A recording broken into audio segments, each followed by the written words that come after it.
अस्सलाम वालेकुम रहमतुल्लाहि व बरकातुहू। दोस्तों, मैं हूं आपका भाई हाफिज़ गुलाम मुस्तफ़ा सऊदी अरब से।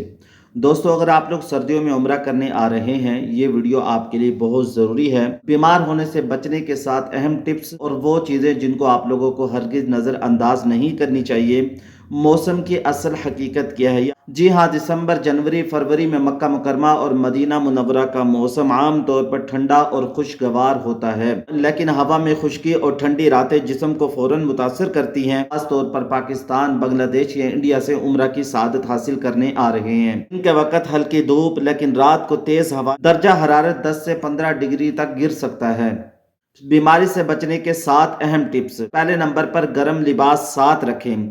एहराम के साथ ऊपर पहनने के लिए सफ़ेद शाल, चंबर, स्वेटर ज़रूर लाएं। ख़ास तौर पर फजर और इशा के वक़्त में आप लोगों ने सुस्ती नहीं करनी।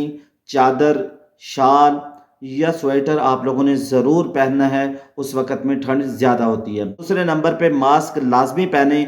सर्दियों में नज़ला, ज़ुकाम, खांसी आम है। मास्क आपको जरासीम से बचाता है, ख़ास तौर पर भीड़ के अंदर। जैसा कि मैंने कल वाली वीडियो के अंदर भी बताया, इतने बड़े इज्तिमा में मुख्तलिफ मुल्कों के लोग मुख्तलिफ चीज़ों को पकड़ते हैं। बस पे चढ़ते वक्त, उतरते वक्त जरासीम एक दूसरे में मुंतकिल होते रहते हैं। सैनिटाइज़र अपने साथ रखें। तीसरे नंबर पर पानी कम लेकिन नीम गर्म पिएं।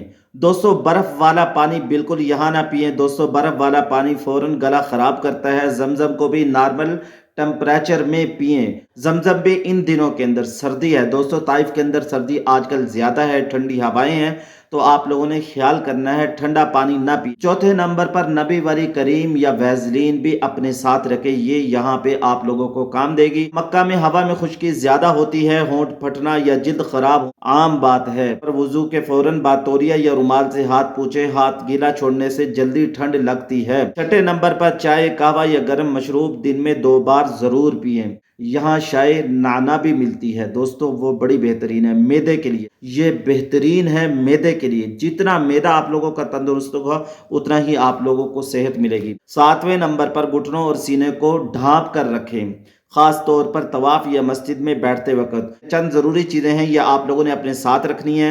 हल्का गर्म जैकेट, नॉर्मल मास्क, हैंड करीम, कहवे के लिए छोटा थर्मोस, सफ़ेद शालें, नज़ला ज़ुकाम की हल्की दवा। दोस्तों, उम्रा एक बड़ी इबादत है, लेकिन सेहतमंद रहना भी एक इबादत है। जितनी आप लोगों की सेहत और आप फिट फाट होंगे, उतना ही इबादत कर सकेंगे। अगर आप इन छोटी सी चीज़ों पर अमल करेंगे, आपके उम्रे का सफ़र आसान, महफूज और बेहतरीन गुजरेगा। आप दुआएं देंगे। वीडियो पसंद आई है तो ज़रूर शेयर करें, लाइक करें, दुआओं में याद रखिएगा। मैं हूँ आपका भाई हाफिज़ गुलाम मुस्तफ़ा सऊदी अरब से। अस्सलामु अलैकुम व रहमतुल्लाहि व बरकातुहू।